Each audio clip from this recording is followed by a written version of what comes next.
So guys, for the first step, you're going to head over to search and type in device manager. Click on it.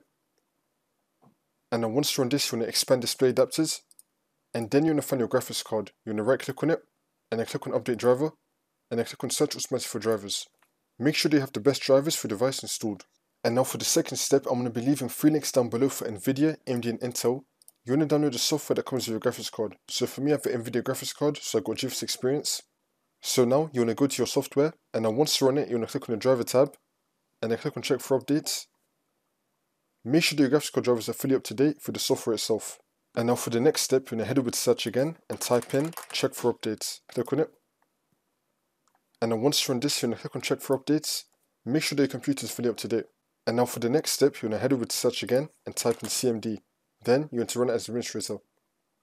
And then click on yes.